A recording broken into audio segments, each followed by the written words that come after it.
This is CBC Compass.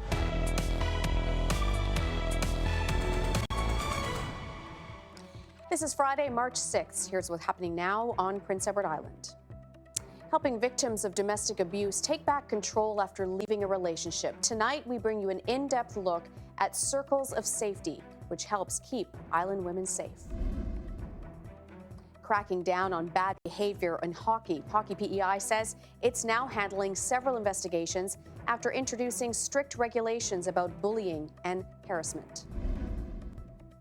And a shared love of the game and shared roots. A hockey clinic took place at UPEI today, connecting young athletes and Panther players of Indigenous heritage.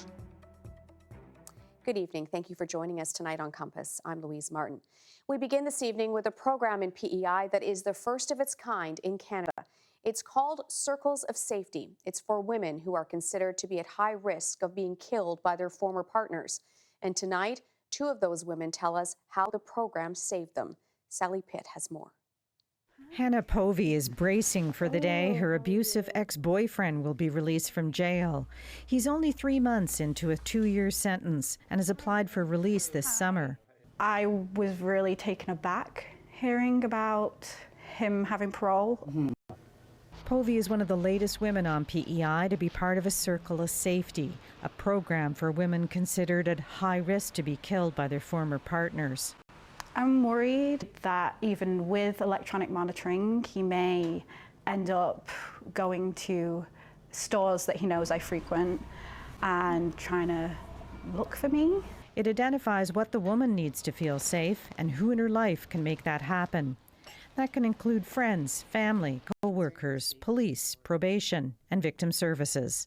It's not your job alone. Everybody can take a piece of this. Certainly the more people you have around the table, the more people who are involved in working towards the safety, then the more likely we are to be successful.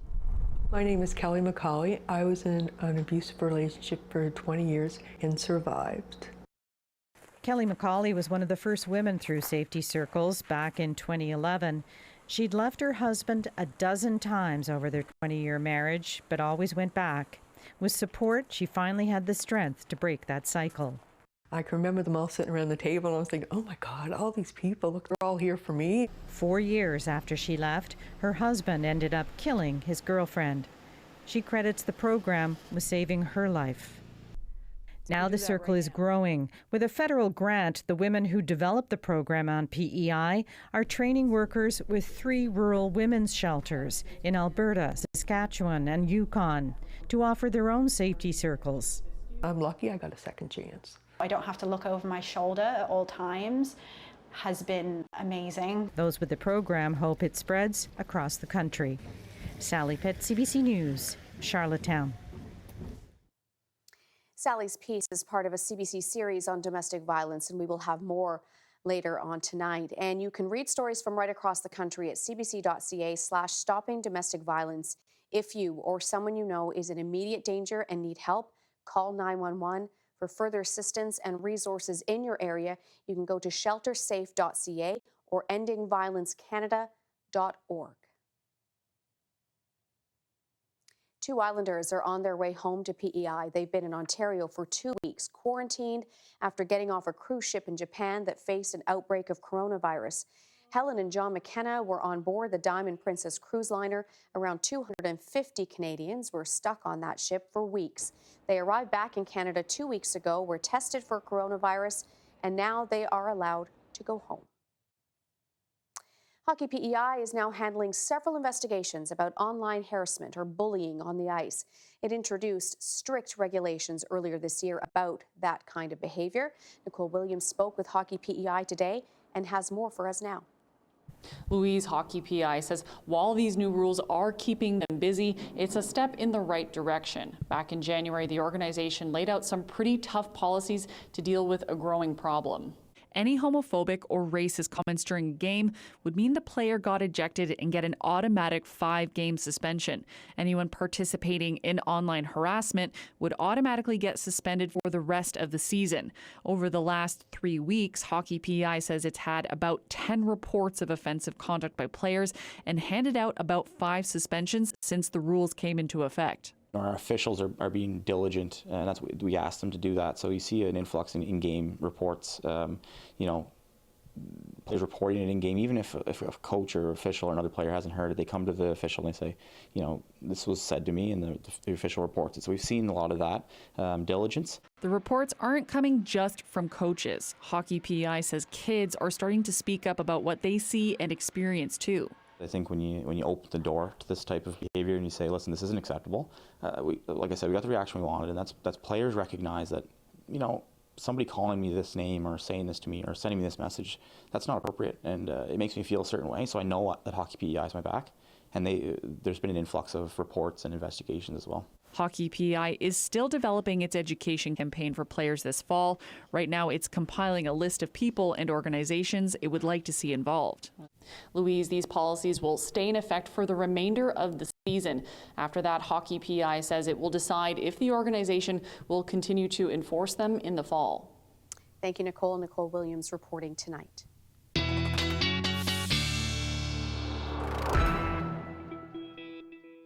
All right, we're going to go live to the PEI Provincial Home Show tonight. That is where, Daniel Tiger is doing the weather for us this evening. And Jay. Yes. I'll be doing the weather, but I've already run into Daniel Tiger, and I'm telling you, I hit with the kids, obviously. And Louise, the comment I've been hearing most, I think Daniel Tiger can agree here, as a lot of folks have been coming up to us and saying that we look a lot taller in person. Am I right? Well, you've been hearing that a lot. I don't know if I've been hearing that a lot. Yeah, I think that's fair. But PEI Home Show, of course, underway. We're happy to be here again, broadcasting live with your weather forecast tonight. I can promise you a good forecast inside the Eastlink Center. I would say around 21 degrees, not a cloud in the ceiling, and that's pretty much the forecast for the weekend. Indoors. Outdoors, it'll be a different story. Let's take a look at temperatures right now across the island, and we are looking at temperatures being a little cooler than they have been, I would say, the last few days. I would not have minded temperatures like this, just considering we were touring backyard rinks over the last few days. This would have meant that the ice may have been a bit more solid. We got through the slushier conditions, and I think it's a bit better for backyard rinks, at least heading into the weekend. Watch for those winds out of the north. Right now, pretty variable in terms of the wind speeds. Nothing overly gusty, but they will be picking up more of a northeasterly wind setting up this evening and overnight. Could see gusts to about 50 kilometers per hour, and then through the day tomorrow, gusts as high as 70 will be possible. You can see the cloud cover starting to build in now from our south. We do have, and I'll show you the track on it coming up a little later, we do have a powerful nor'easter that'll be tracking off the coast of Nova Scotia. That's going to see just light snow and flurries here on PEI, not amounting to too much, but strong north to northeast winds, 40 to 70 k. Some areas, some blowing, some drifting will be possible, mostly with just what's on the ground already. Luckily avoiding the heavier snowfall from this one. We'll have a track on that. Full look at your weekend forecast. I'm going to hang out with Daniel Tiger here. He's been signing so many autographs, it's unbelievable. And we'll be back with an update and a full look at your long-range forecast from the PEI Provincial Home Show coming up in just a few. Louise? All right, awesome. Thank you, Jay. Thank you, Daniel. Appreciate that. Plans to upgrade the Oak Tree Liquor Store are not going ahead. It was supposed to close for 3 months for upgrades, but the Liquor Commission says the cost of the project came in higher than expected. The store will still be getting some upgrades to the cooler and ceiling, but it will stay open while that work goes on. The PEI government says 2019 was a record year for tourism. Final numbers for the year were released just today. For the third year in a row, there were more than 1 million overnight stays at tourism accommodations, and those stays were up 1.7% over 2018. Tourism growth was particularly strong in Charlottetown and the Points East region. You can see more on the statistics on our website, cbc.ca/PEI. The UPEI Panthers hosted a hockey clinic today for young people. Aside from their love of the game, the coaches and young players had one thing in common: their Aboriginal heritage. Brian Higgins reports. Panthers left winger Troy Lajeunesse feeds it into the slot, and a young learner takes his best shot. On the ice today, varsity athletes and 21 young hockey players. What do you want them to take away from today? I don't know, just maybe some work ethic and see how hard you got to work to make it to where you want to go. The Panthers athletes, Lajeunesse, Owen Hendrick, Doug Blaisdell, and Jolina Gillard. They all have Indigenous roots. Just being Indigenous persons myself, I felt it was really important for me to be out here to be a role model to these kids and and that's what I tried to be today. We're extremely happy to have you at UPI Panthers. The Mi'kmaq Confederacy's Aboriginal Sports Circle organized this clinic with the athletics department to inspire young players to set their sights on university athletics. What brings you here today? Why did you want to do this? Because I like hockey. All right. How's it feel to be out on the ice with some of the UPEI Panther? Good.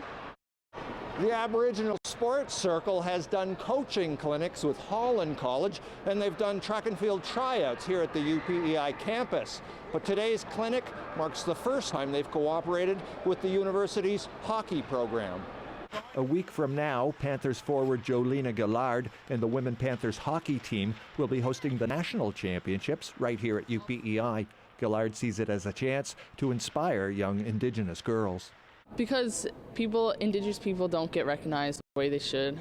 Just show them that you can make it far if you put your mind to it, and just show them that nothing's impossible. It doesn't matter what culture you're from. The Sports Circle will continue its work with UPEI and Holland College in a variety of sports. It's also working to put together PEI's provincial team for the North American Indigenous Games this summer in Halifax. Brian Higgins, CBC News, Charlottetown. And speaking of UPEI, just a reminder that the women's basketball team is at the national championship this week in Ottawa. The team won its quarterfinal matchup yesterday, and the next game is tomorrow. That's the semifinal against Brock University. It starts at 2 o'clock, and you can watch it live on our CBC Sports website. Go to cbc.ca/sports. Go Panthers. He asked for 100 cards on his 100th birthday, and Second World War veteran Fred Arsenault got a whole lot more. 90,000 to be exact. We told you about Fred and his request for cards about a month ago. He's from PEI and he now lives in Toronto. The CBC's Philip Lishanek was at his birthday celebration, and it was a pretty extraordinary day. They came from all over to celebrate a special milestone. The birthday boy piped in by a member of his old regiment, the Cape Breton Highlanders. So we're showing the same insignia as he had worn during the Second World War. So we're very proud of that. Cards, gifts, and honors from around the world, including a plaque from the government of the Netherlands, a country he and other Canadian soldiers helped to liberate during the Second World War.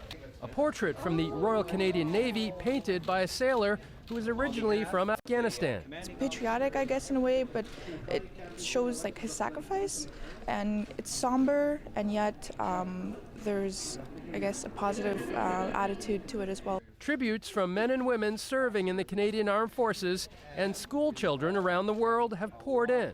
It all started with a birthday wish from his son, shared with only friends and family at first. In the morning it was tweeted by Doug Ford, then it was tweeted in the afternoon by John Tory, and then the next day it was tweeted by Justin Trudeau.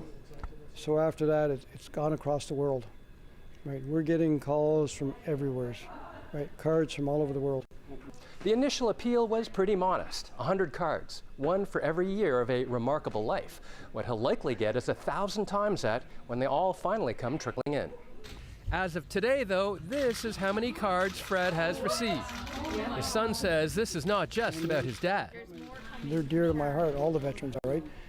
And it's good because we remember them on Remembrance Day, they have Valentine's for veterans. We need to remember them all year. A day to remember for Fred. Yeah, I will. You bet. To help us all, lest we forget. Philip Lishanek, CBC News, Toronto. I love that he got that many cards. That's amazing. A quick note tonight for parents. The new school calendar is out for next year. The first day in the fall is the day after Labor Day. You can see the calendar on the Public Schools Branch website. Labor Day is late this year. Much more still to come on Compass tonight before 7 o'clock. Coming up, more on the Circles of Safety program on PEI. Sally takes an even more in-depth look at how it helps women who have left an abusive partner. We'll speak to a PEI man who is sharing his mental health journey to help others on theirs. And later in national news, the federal government's plan to slash cell phone prices in Canada. We're back with those stories and much more ahead, including more live from the PEI Provincial Home Show. That is where Jay Scotland is tonight in our CBC PEI living room. Maybe he'll buy a new boat tonight. What do you think? All right, we're back with more Compass after this. Stay with us.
Well, we are live from the PEI Provincial Home Show tonight. Jay, I don't know what are you on there, Jay?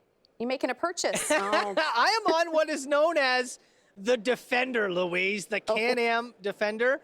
I've been told I'm not allowed to take this for a spin around the Eastlink Center. Can you believe that? Probably No, for everyone's it's for safety reasons. Probably for everybody's safety. Although I'm thrilled. I can actually see over the dashboard, and it's pretty mean looking. I love these big tires, and just one of the few things you can check out here at the home show. But you don't get to drive it around. But they'll let you sit in it and pretend anyway. And, oh, this looks like so much fun, Louise. All right, let's take a look now at well, actually, this is a reminder. This weekend is not a long weekend. It's the opposite. It's a short weekend by about 1 hour. We're rolling the clocks ahead 1 hour. When you go to bed on Saturday night, we will be entering daylight saving time, officially beginning at 2 a.m. Sunday. So really Saturday night. Now, most folks, it's smartphones, it's smart devices. They'll adjust for you. But if you've got any old clocks, alarm clocks that you rely on, if you work on the weekends, don't forget to roll it ahead 1 hour. And also a good time to and this is just going out to our firefighters across the island. They always like to put out the reminder, replace those smoke detector and carbon monoxide detector batteries as well. It's a good time to swap those out. All right, here's a look at temperatures across the Maritimes this hour. Sitting at 0 in Halifax. A little bit of snow set for tomorrow for coastal areas of along the Atlantic coast of Nova Scotia. Here on PEI, we're into some cooler temperatures. -5 is where it sits right now. Good news for us, it's going to be cold. It's going to be windy. I'm getting to the good news. It could be worse. We could be dealing with a sizable amount of snow and very strong winds. Now, it will still be windy, wind chill, blowing snow may be an issue, but we're avoiding the worst of this one, staying well off to our east. Temperatures between -4 and -5 across the island this hour. At the moment, pretty quiet conditions. We are looking at a fairly clear sky. If you look to our south, though, as we take a wider satellite and radar picture here, you can see that cloud cover starting to move in over southern Nova Scotia. That is ahead of that nor'easter, which is approaching. It's making for very nasty weather into parts of the U.S. Northeast. Will be quite nasty into parts of Nova Scotia as well, certainly for coastal areas. For us, not that bad. It could be a lot worse. I'll show you the track of that system, and the forecast model is generally keeping this well to our east. A little undecided on where that snow is going to stop falling, where that boundary is going to be. But I don't expect anything too heavy to fall here on PEI. You can see as we get into Saturday morning, that snow is working up the coast of Nova Scotia. We could be seeing some flurries here. This forecast model keeps all of that snow to our east. A centimeter or two is possible, though, looking at some of the other forecast models for eastern areas, less for central and western PEI. My big concern would just be strong north to northeast winds from 40, gusting to 70-plus kilometers per hour. We have some snow on the ground already. It's not so much the snow falling, but the snow that could be blowing with what is already on the ground. That could be an issue through much of the day on Saturday for those more exposed roadways. And then as we get into Sunday, we'll see that sky partially clearing. So we'll say a mix of sun and cloud with temperatures recovering a little bit. Not quite as cold Sunday as it will be on Saturday, certainly when you factor in the wind chill. -7 to -10 over western PEI tonight. Clouds will be increasing and flurries with some blowing snow in the forecast tomorrow.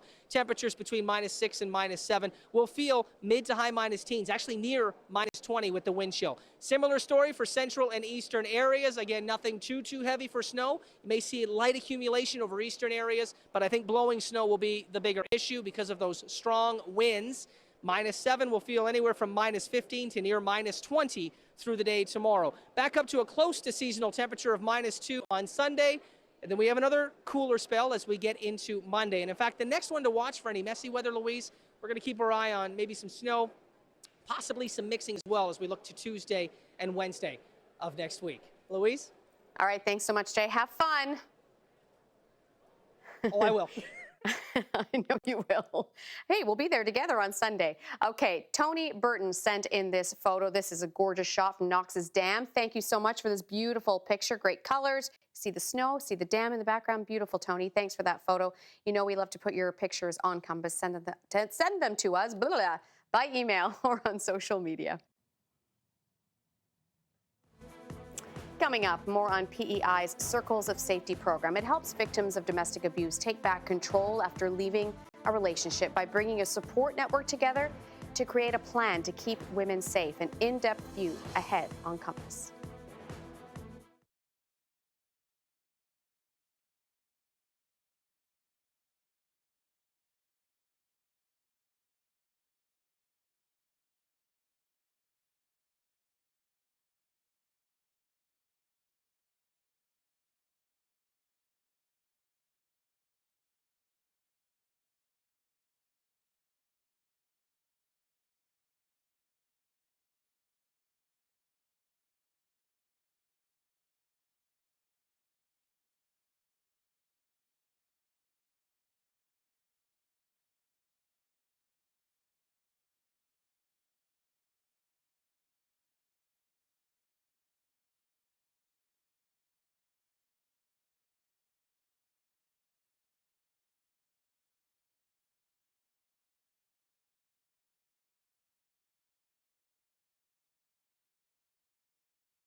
more now for you on our look at domestic violence. Earlier on Compass, we told you about the Circles of Safety program. It's for women who have left abusive relationships and are considered at high risk of being killed by their former partners. Well, we have more now from one of the women who shared her story in her own words. And a warning, this video is about domestic violence and it may not be suitable for everyone. 4 years after I left, my husband ended up killing his girlfriend. I knew they was going to kill somebody. I thought it was going to be me. My name is Kelly McCauley, and I was in an abusive relationship for 20 years and survived.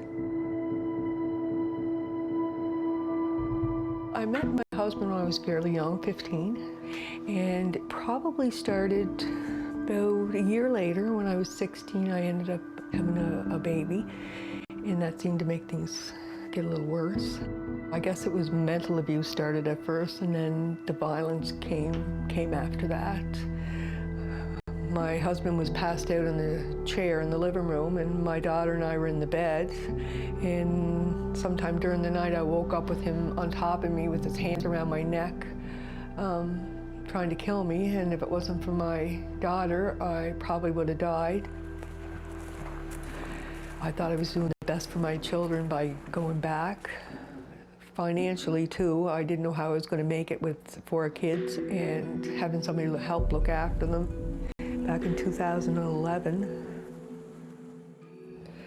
the incident that happened at a Cove Head, that made me decide that I did not want to live like this anymore. So I decided that that was it. And when I made up my mind, I never went back. There was a standoff. My husband wanted money from me. I didn't want to give him my bank card. So he kicked in the bathroom door, grabbed me by the hair, and threw me up against the washer. I got away from him. And then he was out roaring and screaming, and then he told me he was going to go get a gun. And I knew there was a rifle underneath the bed. So I ran down the road. It's winters in March, I believe. I hid behind the tree. I had my pajamas, my slippers on, and phoned the RCMP. I really did think I was going to die. So yeah, that was it. After that, I was gone. I never looked back after that. Today, 41-year-old Joel Clough was formally charged with assault. Now it was time for me to look after myself and try to get some peace and feel safe. 4 years after I left, my husband ended up killing his girlfriend. You're being investigated for the murder of Tracy Lynch. I knew they was going to kill somebody. I thought it was going to be me, but unfortunately it was Tracy. And there's not a day goes by that I don't think of Tracy and what she probably went through, because he had a lot of rage in him, and I can just imagine what that poor woman went through. I believe if I stayed with my husband, I probably wouldn't be sitting here today. I really believe that he probably would have killed me sometime along the way. If it wasn't for the Circle of Safety, I don't know where I'd be. I truly believe they kept me alive. They were there to help, all of them. Everybody had did their part, and they kept me safe, so there is help out there.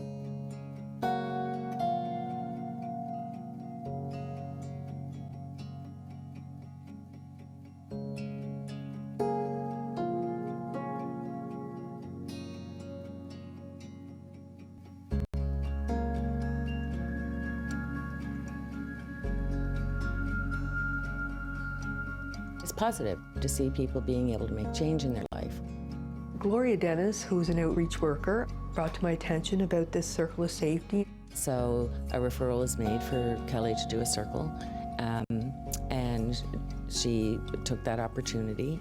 We started the process and brought everybody together, which include everybody from victim services to my nurse manager to probations to police, a lawyer. I could not believe that these people were there to help me and to keep me safe, that they wanted to be there and to do this. And it all came together so nice. We were able to do some safety planning and offer supports to her so that she could feel strong, and independent and not go back to that kind of a relationship. Yeah, for sure. Oh, yes. Hi, nice to meet you. I think, the circle helped her to feel that she had a community around her that support her, and that we were going to help her figure out what are the things you need in place in order to feel strong. There's an element of not feeling like you're doing it on your own. Having the support got me through hard times, court dates, just even needing somebody to talk to if I couldn't sleep and worrying about if he's going to come to my door or come into my work or be outside my window. So it certainly helped me a lot.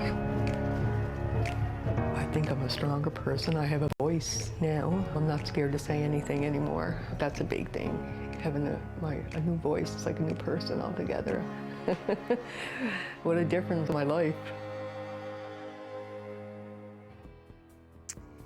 Amazing story, powerful story. Read more stories from all across the country at cbc.ca/stopping domestic violence, and you'll find a link on that page to crisis lines in every province and territory. And if you, just a reminder, or someone you know is in immediate danger and need help, call 911. For further assistance and resources in your area, you can go to sheltersafe.ca or endingviolencecanada.org.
My guest tonight has a remarkable story to share with us, but his journey here wasn't an easy one. Ryan Gallant is this year's Moo Let's Talk ambassador. This is the third year for the fundraiser at Cows, where 100% of today's ice cream sales will go to the Canadian Mental Health Association. So why is Ryan this year's ambassador? Well, he's here tonight to tell us. Nice to see you. Thank you for having me. So tell us a little bit about your mental health story. Well, it kind of began in when I was a teenager, I guess, where I thought it was just a long period of angst. And it kind of became apparent when I was 21, 22, 23, that this is a little bit more than some kind of teenage phase. And like I isolated and was going through severe bouts of depression and like not going out. Right. Yeah. And so yeah, it became apparent that it was an actual problem because it was crippling my life. So, yeah, that's kind of where it went. So how did you know when to ask for help, and where did you go for that help?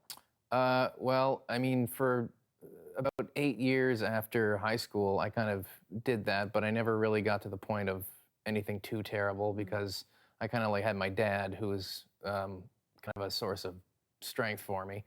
And then when he died in 2009, that whole year afterward was just like the darkest imaginable. And So severe depression, would you? severe depression. I was thinking more seriously about self-harm, things like that, than I'd ever had before. And so it was getting worse and worse and worse. And I ended up in a place where I was technically homeless because I couldn't stay with my mom anymore because she had moved into a senior's home.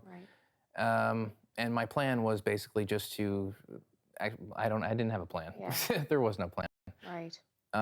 So I don't know how far it would have gotten, but thankfully my sister was there to kind of pick me up when I wasn't going to do it myself. And yeah, she kind of helped me, steered me towards, getting the help I needed. So I was fortunate. Not a lot of people do have that kind of advocacy. So I consider myself lucky that she was there. That's amazing. And now you're talking out about it, and you say you're relatively recovered. Yeah, I've developed some coping skills. Right. I have certain defense mechanisms that kind of help. And I had severe social anxiety for a while too, in particular. And, for over the last 10 years, I've been kind of, exposure therapy's helped a lot, practicing small talk, doing something like this. Well, here, I was just going to say, here you are, Ryan. Yeah, it's taxing my anxiety, yeah. But so yeah. why do it then? Why tell your story? Why sit here with me tonight? Why be the ambassador for this fundraiser? Well, to tell you the truth, when I was approached about it, my instinct was to run away from it because I'm kind of, I don't like to get in the spotlight like that and talk about a lot of my problems. I'm not kind of built that way. I kind of deflect and tell jokes and try to look over here, look at a silly monkey. But then I thought about it, and I'm like, well, since I am that person who's not necessarily comfortable doing that, maybe it's more important that someone like me does speak out as opposed to someone who's only too willing to share their story, which is great. It takes all kinds to kind of get the conversation going, but there's a lot of people who might not think they need help and they might not have a sister that helps them. Oh, yeah, absolutely. So you're sharing your story to help other people, and the Cornwall location of Cows will be open to 9, so you can still get ice cream if you want to donate to the cause. And just quickly before I let you go, if someone is watching this at home tonight and they're struggling, what do you want them to know? I want you to know you're not alone. I know you feel that way because I know exactly how that feels, and but it is important to just remind yourself that that's not true. That there are other people who are feeling exactly the same way you are, and I can only hope that you seek the help that you need. Yeah. Ryan Gallant, thank you for sharing your story with us. You're very welcome. Coming up, Canadians pay some of the highest prices in the world for cell phone plans. We have more details ahead on what the federal government is going to do about that. It says it will slash the costs. That story and more national news coming up.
New cases of COVID-19 emerging across the world have become, well, the new reality.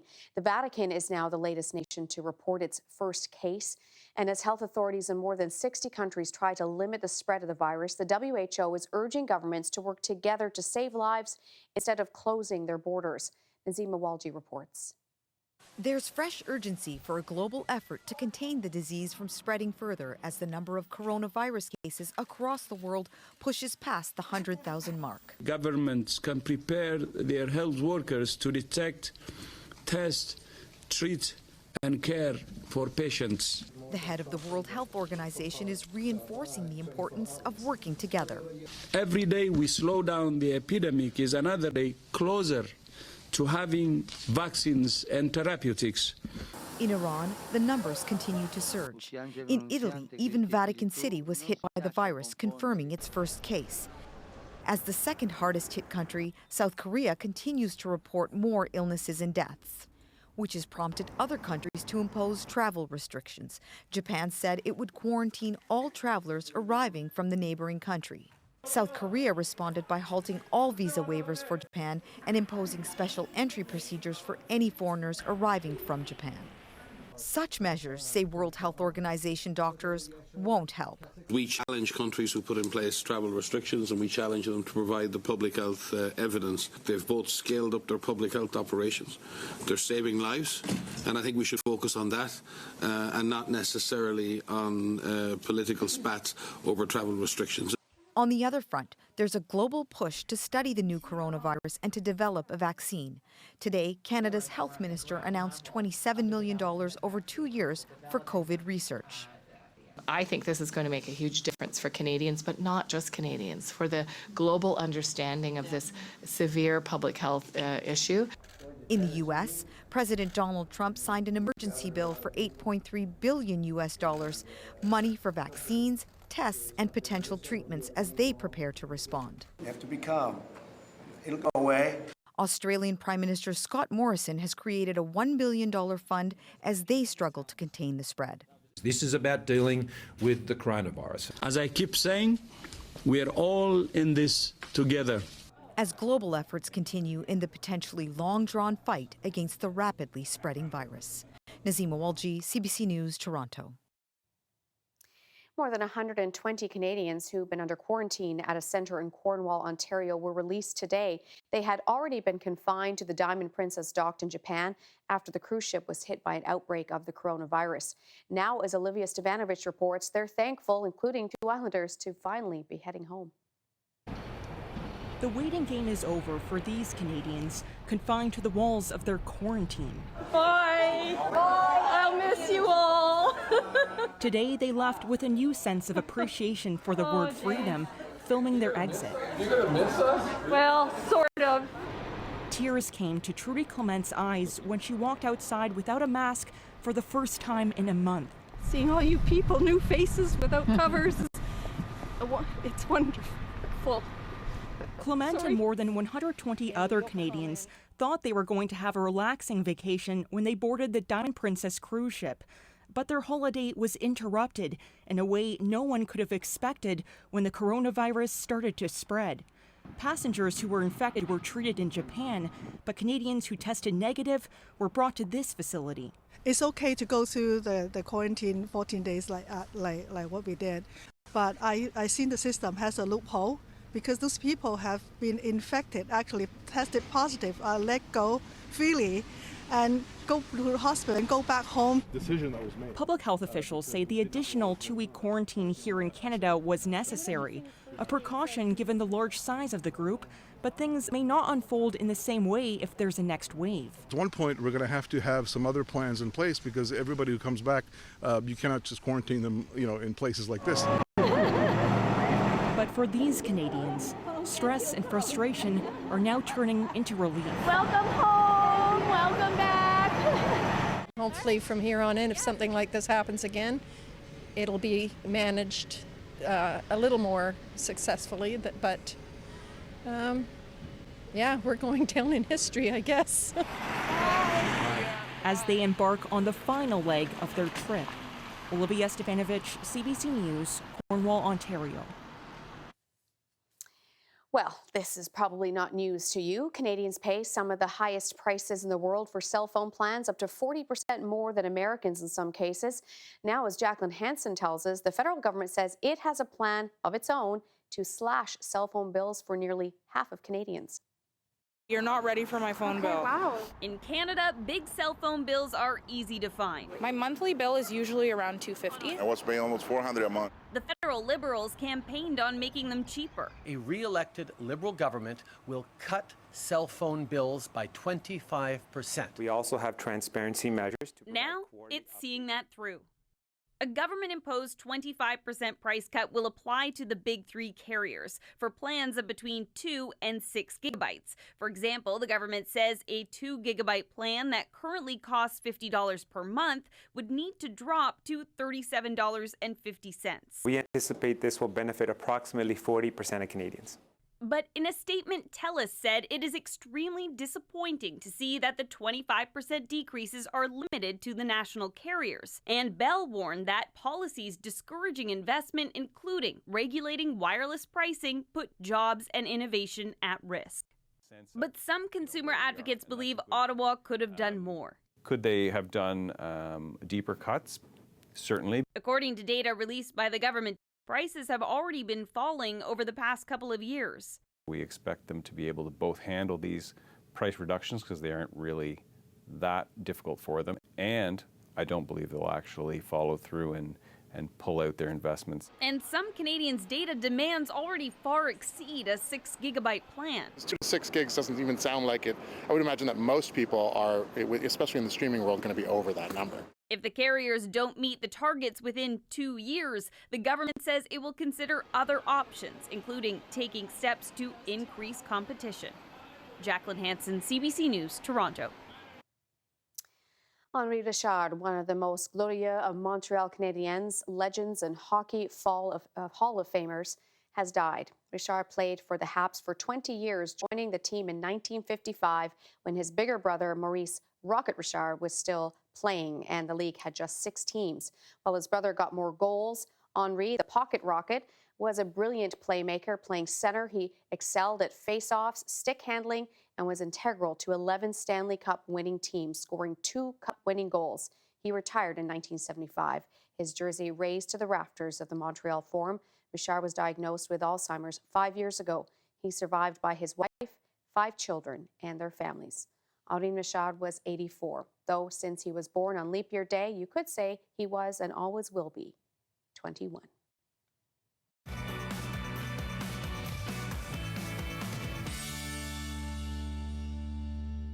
Well, there is a special fundraiser happening at the PEI Home Show, and that is, of course, where Jay Scotland is live tonight. And to tell us all about this delicious event, some of our friends from the PEI Special Olympics are standing by with Day 2. Yes, actually, I'm gloved up, so I'm ready, Louise, to actually do some scooping, right, Sarah? Yes, you're all set. I'm all set. Disinfected the microphone as well, just in case you're wondering. And I have Sarah here, of course, from Special Olympics PEI. We have Billy, Jen, and Sarah as well, a few athletes. Actually, 2 of these athletes just got back earlier this week, right? Yep. Yes. From Thunder Bay. And we don't know if it was a record because some sports have moved from winter to summer, but 25 medals. I know this has already been a big news story here on CBC PEI and on Compass, but 25 medals, right? Yes, we're so proud of the team. 25 medals, about 20 personal bests. Everyone did so well. It's a great games experience. Okay, now I see a couple of medals here. I see 3 medals here. So first of all, what sport did you win this one in? Floor hockey. Floor hockey, all right. And yourself? Floor hockey. Floor hockey as well. And you competed in Truro, and you've got a medal as well from the Nova Scotia competition, right? Floor hockey. So all 3 floor hockey. All right, we got some hockey stars here.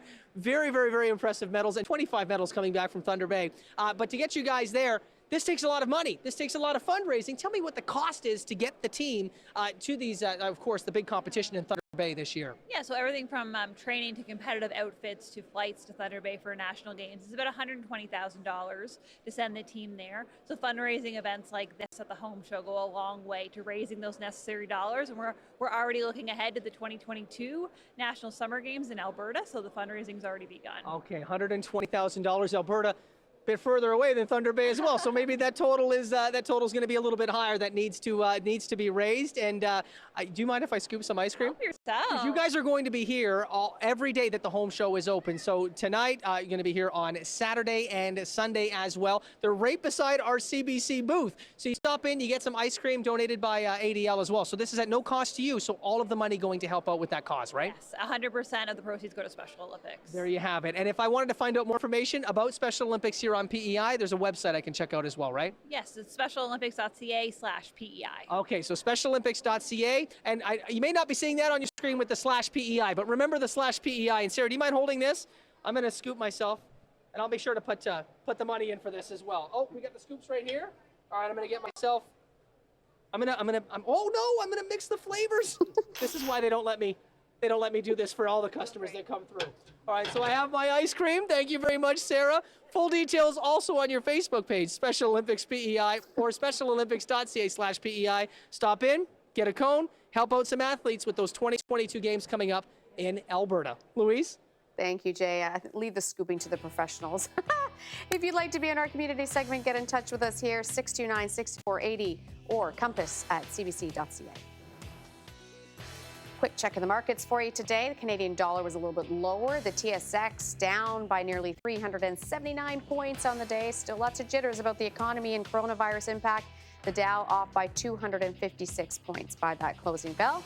Check the commodities will show the price of oil even lower today. Big drop in the price of oil. In fact, $4.62 U.S. a barrel, so $41.28 U.S. a barrel for the close today. And gold down, the bright spot, $4.40.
All right, time for our last look at the weather. Jay is live on location tonight at the PEI Provincial Home Show, as you just saw. Did you finish that ice cream already? I am. I'm back in line to get more, actually. Yeah, I finished it. I still have some chocolate, I think, on my lips. I'm in line, though, so what flavor are you guys getting? What's your name? Evan. Evan, what are you getting? Toffee almond twist. Toffee almond twist. And your name? Thomas. And what are you getting? Vanilla. Vanilla. Oh, nice and simple. All right, vanilla, toffee, almond twist. I'm going to have to work out what flavor I'm going to get, Louise, but I am back in line for a bit more ice cream, and I've been told it's keto, which means it's healthy. No, I don't know that. It may not be. I don't even know what that means. But it's helping out a great cause. Let's take a look at your day planner forecast real quick and what you can expect for your Saturday. It is going to be, we're avoiding the heavy snow, but the clouds will be increasing tonight, probably overcast by about 7 a.m. Temperature will be sitting around -9. With those winds out of the northeast between 40 and 60 kilometers per hour, though, it's going to feel into the high minus teens, closer to -20. And those winds, as the flurries start, and not everywhere is going to see flurries, and it will not be too heavy. There is a chance for a trace to 2 centimeters over eastern areas, but for the most part, though, it'll be the winds interacting with the light flurries and that snow that is already on the ground. Really, in those rural areas, you may be seeing some blowing, drifting snow conditions, so just be mindful of that. Could be a lot worse. This is a powerful storm system that is staying well to our east, and those winds will become more northerly as we get into the late afternoon. Temperature topping out anywhere from -6 to -8 tomorrow afternoon. But with those winds, again, feeling anywhere from about -15 to as cold as -20, factoring in the wind chill. So it is going to be very gusty. We are going to be looking at some very brisk winds, making it feel much colder than what you're seeing on the thermometer on the dashboard of your car before you step out. So just keep in mind, wind chill, blowing snow, the big concern for Saturday. Conditions will improve on Sunday. All right, thank you, Jay. Have fun there tonight. And Jay and I will be at the booth together on Sunday from 12 till 3. So make sure you come by and say hello on Sunday. Have a great weekend, everyone. Good night, PEI.